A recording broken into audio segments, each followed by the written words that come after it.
India is now the fourth largest economy. India is now the fourth largest economy. అంటే ఇక్కడ దేని గురించి మాట్లాడుతున్నాడు? జీడిపి. దేని గురించి మాట్లాడుతున్నాడు? జీడిపి. జీడిపి అంటే ఏంటి? Gross domestic product. కంట్రీస్ యొక్క జీడిపిస్ ప్రకారం చూసుకుంటే ఇండియా ఎన్నో లార్జెస్ట్ ఎకానమీ అంట? ఫోర్త్ లార్జెస్ట్ ఎకానమీ, అరౌండ్ 4.2 ట్రిలియన్.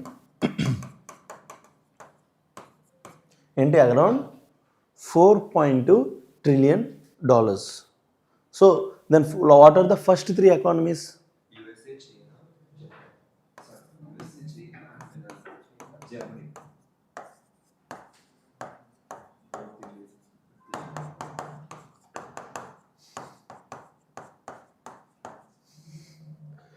ఏంటి ఇప్పుడు టాప్ 5 కంట్రీస్ ఏంటి? టాప్ 5 ఎకానమీస్ ఏంటి ఫస్ట్ వరల్డ్లో? First US, second China, third Germany, fourth, fifth Japan. ఇది ఎగ్జామ్స్లో వచ్చే ద మోస్ట్ ప్రాబబుల్ క్వశ్చన్. దీన్ని మనం పక్కన పెట్టలేం.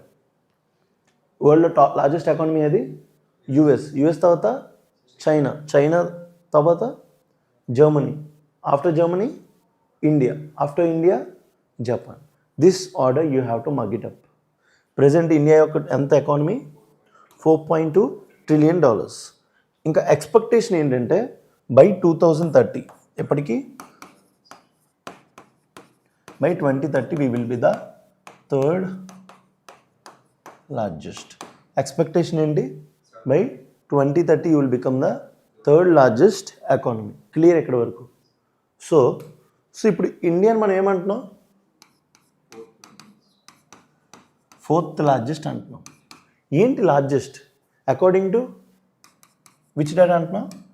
జీడిపి. ఈ జీడిపి నువ్వు ఎలా క్యాలిక్యులేట్ చేస్తున్నావు?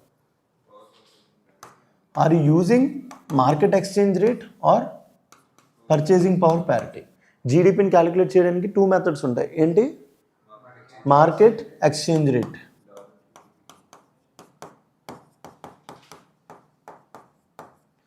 సెకండ్ థింగ్ ఏంటి?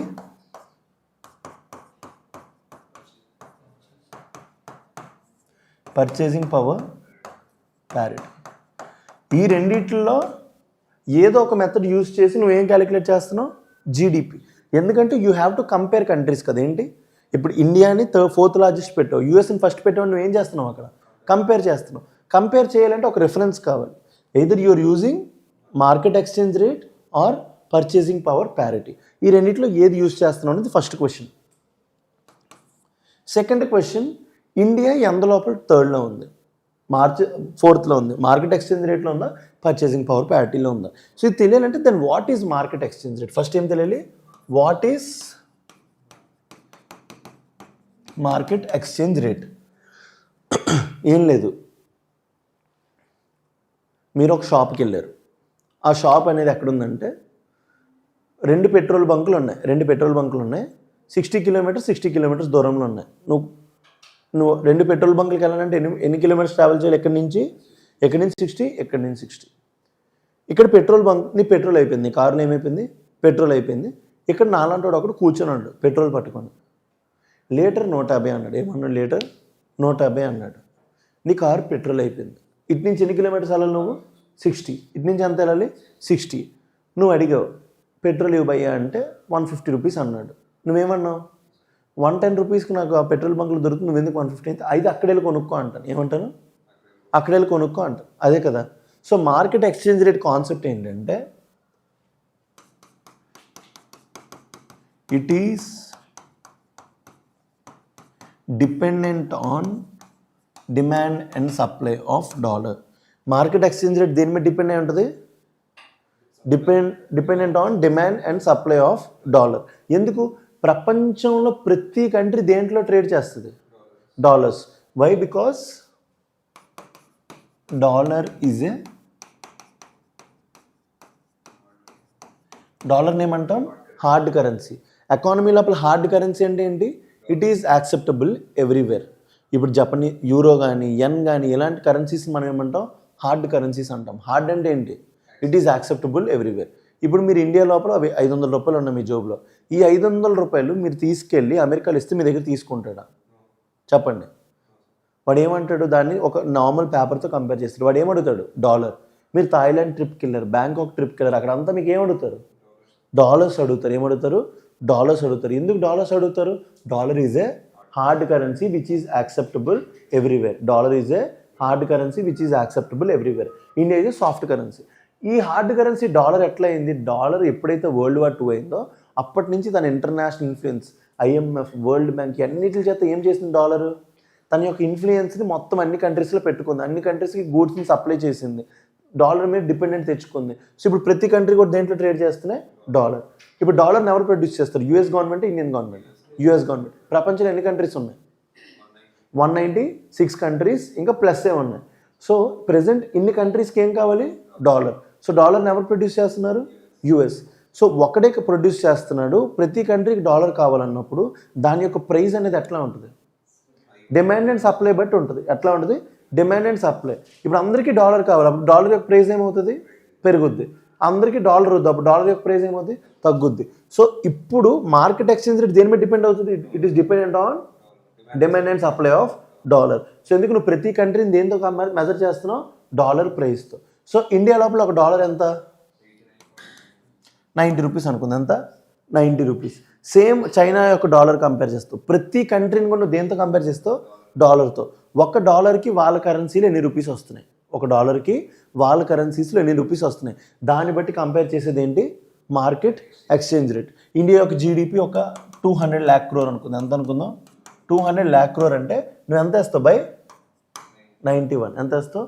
91 వేస్తే ఒక అమౌంట్ వస్తుంది కదా, అది is the market exchange rate. దాని ప్రకారం ఎంతమంది?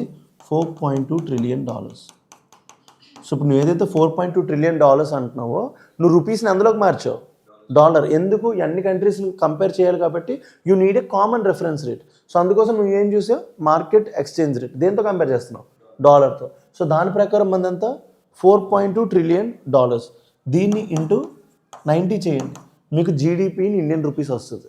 జీడిపి ఇన్ ఇండియన్ రూపీస్ వస్తుంది. ఇది క్లియర్ కదా? Next another thing what? Purchasing power parity. Another thing what? Purchasing power parity. ఒక డాలర్ అంటే ఎంత అన్నాను? ప్రెసెంట్ ఎంత? $1, 90 రూపీస్. బట్ రియల్గా ఒక 5 గూడ్స్ తీసుకోండి. Tomato, Apple, ice cream, pizza, ఇంకా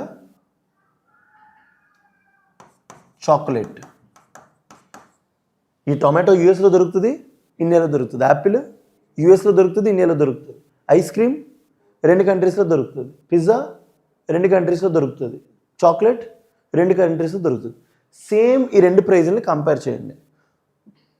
వాళ్ళ కంట్రీలో యాపిల్ ఎంత, మన ఇండియాలో యాపిల్ ఎంత, వాళ్ళ కంట్రీలో టొమాటో ఎంత, మన కంట్రీలో టొమాటో ఎంత. దీన్ని బట్టి మెజర్ చేస్తే ఒక డాలర్స్ ఒక $5 వచ్చింది అనుకోండి. సేమ్ ఇండియన్ రూపీస్ ఒక 150 వచ్చింది అనుకోండి. ఎంత అయింది? నీకు ఇదే 5 కొనడానికి యూఎస్లో ఎంత ఖర్చు అవుతుందంట? $5 అవుతుంది. ఇండియా లోపల ఎంత ఖర్చు అవుతుంది? 150. సో అప్పుడు ఒక డాలర్ ఎంత అవుద్ది? ఎంత అవుద్ది? $1, 30 రూపీస్. యాక్చువల్గా గూడ్స్ కొనే పర్చేసింగ్ బట్టి, మన కొనుగోలు శక్తి బట్టి చూసుకుంటే ఒక డాలర్కి ఎన్ని రూపాయలు ఉంటుంది?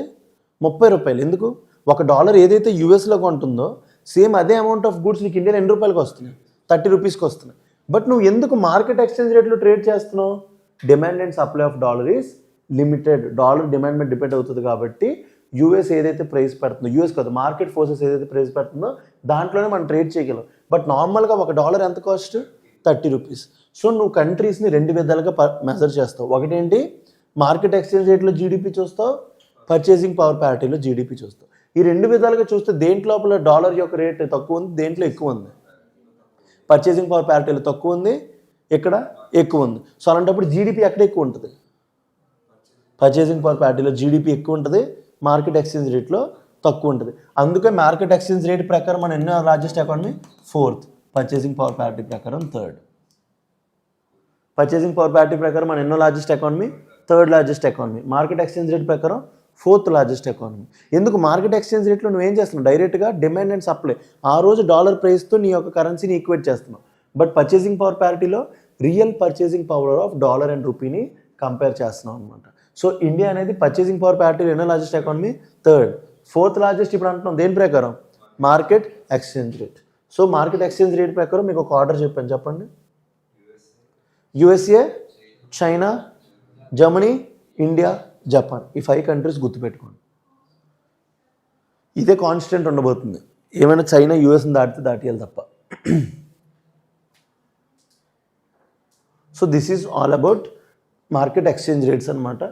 India is now the 4th largest economy. India has now overtaken home, Japan. అంటే జపాన్ ఇప్పుడు ఏ ప్లేస్కి వెళ్ళిపోయింది, 5th, to become the world's 4th largest economy, GDP reaching 4.2 trillion. ఇది ఇంపార్టెంట్ డేటా. ఎందుకు, నువ్వు నెక్స్ట్ రాసే ఆన్సర్స్ లోపల అప్డేషన్ ఇది. ఇప్పటి వరకు 5th లార్జెస్ట్ ఎకానమీ అని రాస్తాం, ఇప్పుడు ఏమని రాస్తాం, 4th లార్జెస్ట్ అని రాస్తాం అనమాట. 4.18 ట్రిలియన్. 2047కి ఎంత అవుతాం అనుకుంటున్నాం, 30 trillion. Reflecting strong macro economic performance. ఈ 4th ప్లేస్కి వెళ్ళడానికి కారణాలు ఏంటంటే strong macro economic performance. So ఇక్కడ ఒక పదం మాట్లాడి, మ్యాక్రో ఎకనామిక్స్. సో ఆల్వేస్ ఏదైతే మీరు ఇండియన్ ఎకానమీ చదువుతున్నారు అంతా మ్యాక్రో ఎకనామిక్స్. మేము మా గ్రాడ్యుయేషన్లో చదివింది micro economics.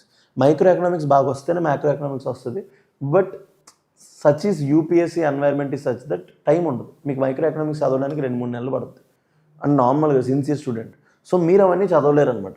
So but macro economics రావాలంటే micro economics is very important.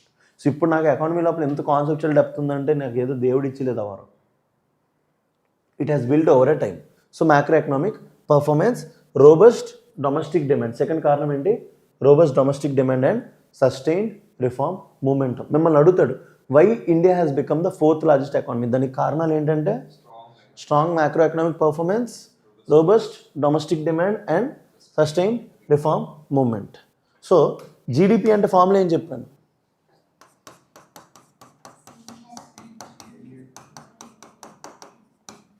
So ఇప్పుడు మన జీడిపి మన ఎన్నో largest economy, 4th largest economy అని చెప్తున్నాడు కదా. సో ఇంత లోపల ఏది బాగా కంట్రిబ్యూట్ చేస్తే మనం 4th లార్జెస్ట్కి వెళ్ళామంటే వీడేం చెప్తున్నాడు, డొమెస్టిక్ డిమాండ్. అంటే సి అనేది ఇండియా లోపల 60% ఉంటుంది. సి కాంపోనెంట్ ఇండియా లోపల ఎంత ఉంటుంది, 60%. దీన్ని ఏమంటావు, final domestic consumption expenditure. I అంటే ఇన్వెస్ట్మెంట్, జి అంటే final government consumption expenditure, X అంటే ఎక్స్పోర్ట్స్, ఎం అంటే ఇంపోర్ట్స్. ఇది మొత్తం జీడిపి కన్స్టిట్యూట్ చేస్తే అందులో 60% ఎక్కడి నుంచి వస్తుంది, కన్జంప్షన్, ఫైనల్ డొమెస్టిక్ కన్జంప్షన్. మిగతావన్నీ మీరు ఎకానమీ లోపల నేర్చుకుంటారు క్లాసెస్లో. India's global economic position. India has now become the which largest economy, 4th largest economy, surpassing Japan, with whom we have surpassed Japan. It is projected to become the 3rd largest economy by 2030, overtaking Germany. So దీని మీద చూస్తే first place ఎవరు, US, next China, Germany, India, Japan. ఈ 5 మాత్రం మర్చిపోకండి. Growth performance, GDP growth rate recorded ఎత్ మొన్నే చూసాం 1 month బ్యాక్ కరెంట్ అఫైర్స్. మన Q2 ఎంత వచ్చింది, 8.2%. ఎవరెవరైతే కరెంట్ అఫైర్స్ ఫాలో అవుతున్నారో మీ అందరికీ కప్ కేక్ ఇదంతా. దీని గురించి మీకు గ్రోత్ రేట్ అంటే ఏంటో మీకు చెప్పాను అనాలిసిస్ లోపల. సో ఎవ్రీడే ఫాలో అయిన వారికి ఇది బెనిఫిట్. సో కొంతమంది ఉంటారు రేవాళ్ళు వస్తారు, మళ్ళీ మనీష్ సార్ మొహం 10 రోజులు వచ్చి వస్తారు. మీకేమి రాదు, ఎవడైతే డైలీ ఫాలో అవుతున్నాడో వాడికి బెనిఫిట్. జీడిపి చూసారు కరెంట్ అఫైర్స్ ఎంత క్విక్గా చేంజ్ అవుతున్నాయో, మనకు తెలియని కూడా తెలియదు ఎంత ఫాస్ట్గా చేంజ్ అవుతుందని. సో యూపీఎస్సీ క్వశ్చన్స్ పేపర్ అందుకే కష్టం. ఎవరు మెయిన్స్ అవ్వట్లేదు, ప్రిలిమ్స్ అవ్వట్లేదు అంటే మీకు కరెంట్ అఫైర్స్ రావు. కరెంట్ అఫైర్స్ రాకుండా don't expect UPSC. GDP growth rate recorded at 8.2% in Q2 of 2025-26 from 7.8% in previous quarter. ఈ రెండు కంబైన్ ఎంత అయిందంట, 8%. సో దీనివల్ల మన జీడిపి అనేది బాగా పెరిగింది. గ్రోత్ డ్రివెన్ బై దీనివల్ల strong domestic consumption, service and manufacturing. మెయిన్గా 3 సెక్టర్స్ నిన్నే చూసాం. ఇండెక్స్ ఆఫ్ ఇండస్ట్రియల్ ప్రొడక్షన్లో మొత్తం ఏమేమి ఉంటాయి, manufacturing, mining and electricity. So అందులో నిన్నే చూసాం 25 month హై వచ్చింది ఇండెక్స్ ఆఫ్ ఇండస్ట్రియల్ ప్రొడక్షన్. మెయిన్గా అందులో ఏ సెక్టర్ ఎక్కువ ఉంటుంది, మ్యానుఫ్యాక్చరింగ్ 77%. ఇక్కడ ఏమంటున్నాడు, growth driven by strong domestic consumption, service and manufacturing. Right or wrong? అర్థమైందా? This is how you have to interconnect. ఇది వచ్చిన రోజు యూ డోంట్ నీడ్ మనీష్, ఇది రానంత వరకు you need Manish. Drivers of economic expansion ఏంటి, private consumption remain the key growth engine. చెప్పా కదా, ఫార్ములా ఏంటి?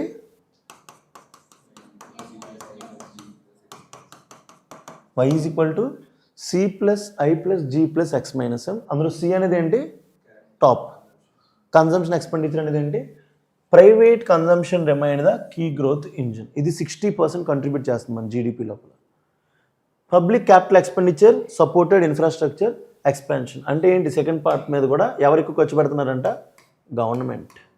ఎవరికి ఖర్చు పెడుతున్నారు? ఇన్వెస్ట్మెంట్ మీద, క్యాపిటల్ ఎక్స్పెండిచర్ మీద గవర్నమెంట్. అదే మాట్లాడుతున్నాం, ప్రైవేట్ సెక్టర్ పార్టిసిపేషన్ జరగాలి. మొన్న R&D లోపల మాట్లాడాం. R&D లోపల కూడా 66% గవర్నమెంట్ చేస్తుంది, మిగతాది private sector. So private sector participation is very important. Next ఏంటి?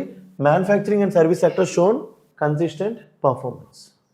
గ్లోబల్ రికగ్నిషన్ అండ్ ఫోర్కాస్ట్ ఏంటి? World bank, IMF. నా క్వశ్చన్ ఏంటంటే, వరల్డ్ బ్యాంక్లో మెంబర్ అవ్వాలంటే ప్రీ కండిషన్ ఏంటి?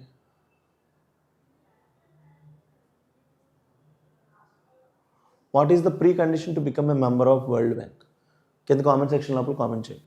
World bank, IMF and organisation of economic developed countries ఏదైతే OECD ఉంటుందో, project India to remain the fastest growing major economy.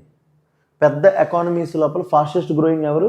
India. ఎందుకు? ఇప్పుడు యూఎస్ యొక్క గ్రోత్ రేట్ ఎంత? 2%. చైనా యొక్క గ్రోత్ రేట్ ఇండియా కాదు, ఎందుకంటే వాళ్ళు మ్యాక్సిమం పొటెన్షియల్ రీచ్ అయిపోయారు. అక్కడి నుంచి గ్రోత్ కష్టం. ఇప్పుడు నేనున్న స్టార్టింగ్ సంవత్సరంలో నేను ప్రిపరేషన్ స్టార్ట్ చేసినప్పుడు 1 ఇయర్కి సెకండ్ ఇయర్కి నాలో చాలా చేంజ్ ఉంటుంది. సెకండ్ ఇయర్కి థర్డ్ ఇయర్కి ఫస్ట్ ఇయర్తో పోల్చిన పర్లేదు బాగానే ఉంటుంది. 5 ఇయర్స్ అయిపోయింది. ఇప్పుడు నా ప్రిపరేషన్ లోపల పెద్ద చేంజ్ ఏమి ఉండదు. ఒక శాచురేషన్ రీచ్ అయిపోయాక మాకేంటంటే రివిజన్ చేసుకోవడం, డేటా పాయింటర్స్ యాడ్ చేసుకోవడం. మా గ్రోత్ 1%, 2% ఉంటుంది. ఇనీషియల్గా ఆస్పెంట్ స్టేజ్లో ఉన్నప్పుడు గ్రోత్ అనేది చాలా ఎక్కువ ఉంటుంది అన్నమాట. సో అందుకోసం ఫాస్టెస్ట్ గ్రోయింగ్ మేజర్ ఎకానమీ. ఇప్పుడు ఇండియా అనేది ఏంటి? ఆస్పిరెంట్ స్టేజ్లో ఉంది. US, చైనా అవన్నీ ఏంటి?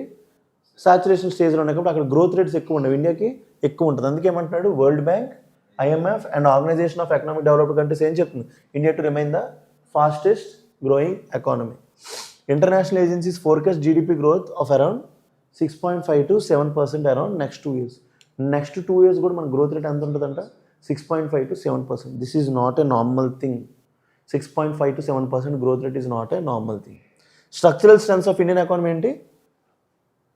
ఇప్పుడు యాపిల్ వచ్చిన, టెస్లా వచ్చిన, ఏ కంపెనీ ఇండియాకి వస్తున్నానంటే రీజన్ ఏంటి? Largest domestic market and favourable demographics. చెప్తున్నా కదా, ఇండియా లోపల ఏ కంపెనీ వచ్చి ఇన్వెస్ట్మెంట్ పెడతానన్నా వాళ్ళ యొక్క మెయిన్ ఎయిమ్ చీప్ లేబర్ అవేమీ కాదు. వాళ్ళకి India is the readymade market. ఇప్పుడు ఐఫోన్ వాడు ఉన్నాడు, వాడు వచ్చి ఇండియా లోపల మ్యానుఫ్యాక్చరింగ్ పెట్టాడు అనుకోండి, డైరెక్ట్గా ఇండియాలోనే మనం ఫోన్స్ కొనుక్కుంటాం, ఐఫోన్స్. అర్థమైందా? ఈ హ్యాస్ లార్జెస్ట్ డొమెస్టిక్ మార్కెట్. అదేం చెప్తున్నాడు? Large domestic market and favourable demographics. ఎందుకంటే యూత్ ఎక్కువ ఉన్నారు, కన్జ్యూమరిస్టిక్ కల్చర్కి అలవాటు అయిపోయి ఉన్నారు. ఇప్పుడు మీరందరూ ఉన్నారు, మీ అందరికీ కొత్త ఫోన్ ఇస్తానంటే iPhone 17 వర్షన్ నెక్స్ట్ మినిట్ తీసుకుంటారు, మీ ఫోన్స్ పక్కన పడేస్తా అంటారు. This is what? Consumerism. So ఇండియాకి ఏంటున్నాయంట? Large domestic market and unfavourable demographics. Next ఏంటి? Ongoing reforms in taxation. మొన్న ఏం చేసాం? ట్యాక్స్ రేట్స్ని తగ్గించాం, GST 2.0, income tax reforms. Next logistics, national logistics policy ద్వారా మనం ఏం చేస్తాం? లాజిస్టిక్స్ని స్ట్రీమ్ లైన్ చేస్తున్నాం. ఇన్ఫ్రాస్ట్రక్చర్, బోల్డ్ స్కీమ్స్ చెప్పాను, and digital economy, UPI, unified payments interface వచ్చింది. డిజిటల్ ఎకానమీ అంతా ఏమైపోయింది? ట్రాన్స్ఫార్మ్ అయిపోయింది. ఇప్పుడు చిన్న బడ్డీ కోట్లకి వెళ్ళి మీకు ఫోన్పే స్కానర్ ఉంటుంది. అర్థమైందా? Stable macro economic indicators including controlled inflation and improving physical health. Inflation అనేది ఇప్పుడు ఏమైపోయింది?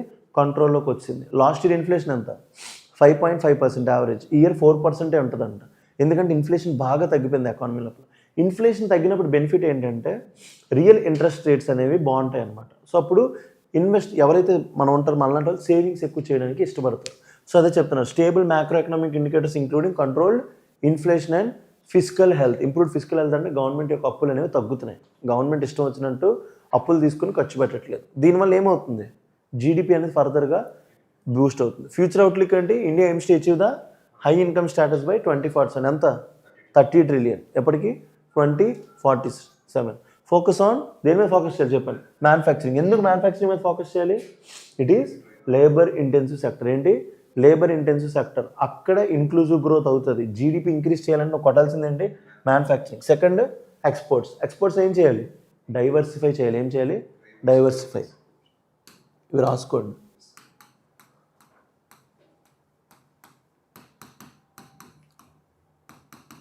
ఏమో ఫోకస్ చేయాలి? Labour intensive sectors. సెకండ్, ఎక్స్పోర్ట్స్ని ఏం చేయాలి?